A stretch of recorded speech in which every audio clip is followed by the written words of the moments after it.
جگہ اقبال نے لکھا تھا کہ قرآن مجید کے بارے میں، تو قرآن مجید وہ مظلوم کتاب ہے جس کو پڑھا تو جاتا ہے، سمجھا نہیں جاتا۔ تو بالکل ایسے ہی کیفیت اقبال کے بارے میں ہے کہ اقبال کے ہاں جو فکر ہے، جو اس کی سوچ ہے، اس کا ہم واویلا بہت مچاتے ہیں، لیکن کبھی بھی ہم نے اس کی اس طرح سے تفہیم کرنے کی کوشش نہیں کی جس طرح سے یا جس پس منظر میں انہوں نے اپنے افکار کو ہم میں چھوڑا تھا۔ جہاں تک فکر اقبال کا تعلق ہے تو ہمیں دو طرح کے رویے نظر آتے ہیں۔ ایک وہ لوگ جو یا قلم اس سے مسترد کر دیتے ہیں، دوسرا طبقہ وہ ہے جو انہیں ایسے مقام پر کھڑا کر دیتا ہے جہاں پر ان پر کوئی حرف نہیں اٹھایا جا سکتا۔ تو یہ دو انتہائیں ہیں جس کے ساتھ عقیدت رکھتے ہیں۔ بعض اوقات ہم اس کی کسی ہر بات کو منوعین تسلیم کر دیتے ہیں، اس میں کسی قسم کی کوئی نئی بات سوچنا گناہ سمجھتے ہیں۔ تو اقبال کے ہاں یہی دو رویے ہمیں نظر آتے ہیں۔ ایک طبقہ وہ ہے جو اقبال کی فکر کو یا اقبال کو رد کرتا ہے، دوسرا عقیدت کا غلاف چڑھائے ہوئے ہے۔ تو میں سمجھتا ہوں کہ ہم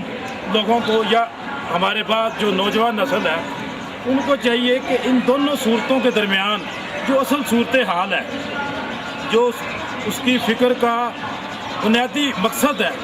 اس تک پہنچنے کے لیے ہم ان دو انتہاؤں سے بچیں۔ تو جہاں تک اقبال کا تعلق ہے، ہمارے ہاں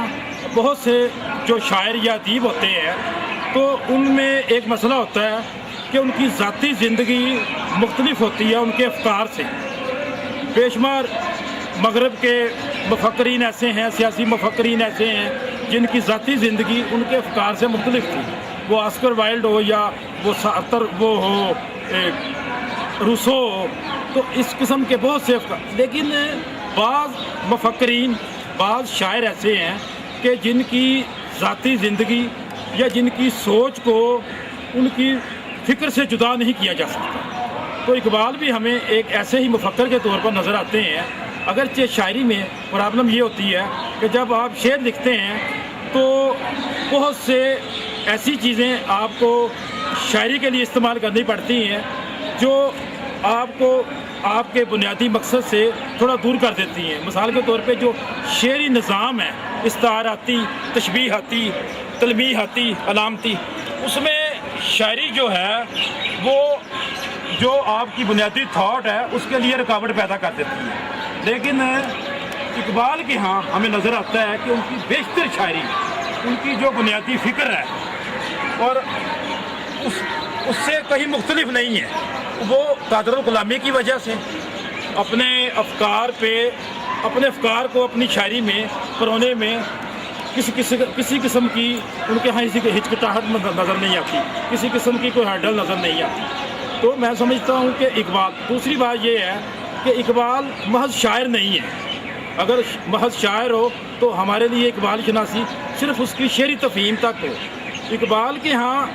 وہ مذہب پہ بھی عبور رکھتے ہیں، وہ قرآن و حدیث پہ بھی ان کا عبور ہے، ان کا سیاسیات پہ مطالعہ ہے، ان کا معاشروں کا مطالعہ ہے، عمرانیات کا مطالعہ ہے، مختلف جو سوشل سائنسز ہیں، جو علوم ہیں، ان پہ ان کی گہری نظر ہے۔ یہی وجہ ہے کہ اقبال کی جو فکر ہے وہ نثر کی شکل میں ہو، وہ اس کے خطبات کی شکل میں ہو، ان کے خطوط کی شکل میں ہو، یا وہ ان کے شعر کی شکل میں ہو، وہ فکر ایسی نہیں ہے جو محض خیال آرائی ہو، مبالغہ آرائی ہو یا صرف شعر ہو۔ اس کی شاعری میں ایک مربوط نظام زندگی موجود ہے، اور ہمیں چاہیے کہ آج ہم اس نظام زندگی کو، اس معاشرتی سسٹم کو اس کے شعر کے ذریعے، اس کی دیگر جو نثری صناف ہے اس کے ذریعے سمجھنے کی کوشش کریں۔ تو وہ اسی صورت میں ہو سکتا ہے کہ ہم عقیدت یا وہ بلا وجہ کی قدورت کے لباس سے باہر نکل کر اس کو پیور سائنٹیفک اصولوں پر، حقائق کی روشنی میں جب دیکھیں گے تو ہمارے لیے ایک اقبال نیا ہوگا، بالکل مختلف۔ اور میں سمجھتا ہوں کہ جو ان کی مختلف علوم پر دسترس ہے، جو ان کے ہاں مختلف تحریروں میں نظر آتی ہے، وہ تصوف ہو، مذہب ہو، حدیث ہے، قرآن مجید ہے، وہ وہی ان کا نظریہ فکر ہے اور وہی ضابطہ حیات ہے جو وہ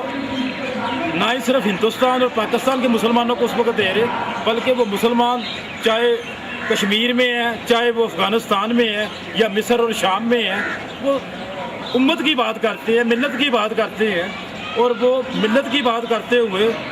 کسی بھی خطے کے بسنے والے جن کی جغرافیائی صورتحال کچھ بھی ہے، جہاں بھی کہیں بھی مسلمان آباد ہیں، ان کی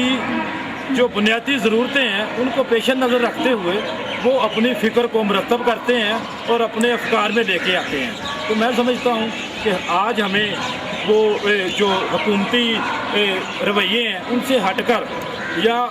ایسے اداروں سے ہٹ کر جو اقبال کو اپنے مقاصد کے لیے استعمال کرتے ہیں یا کرتے رہے ہیں، ہمیں اقبال کو اس کے فکر کی روشنی میں پرکھتے ہوئے جو آج ہمارا فکری انتشار ہے، معاشرتی انتشار ہے، سیاسی بے ربطی ہے، جو یہ صورتحال ہے، اس تمام صورتحال کو فکر اقبال کی نئی تفہیم کرتے ہوئے ہم آج اگر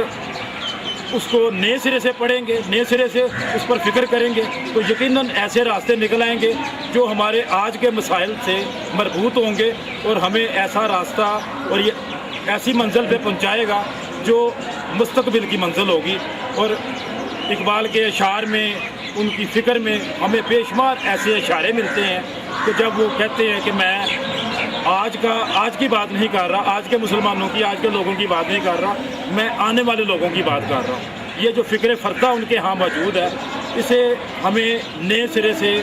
دریافت کرنے کی ضرورت ہے، نئے سرے سے تلاش کرنے کی ضرورت ہے۔ تو میں سمجھتا ہوں یہ فریضہ نوجوانوں پر زیادہ بنتا ہے کہ وہ فکر اقبال کو، وہ شعر کی صورت میں ہو یا نثر کی صورت میں ہو، اس کی نئی تفہیم کریں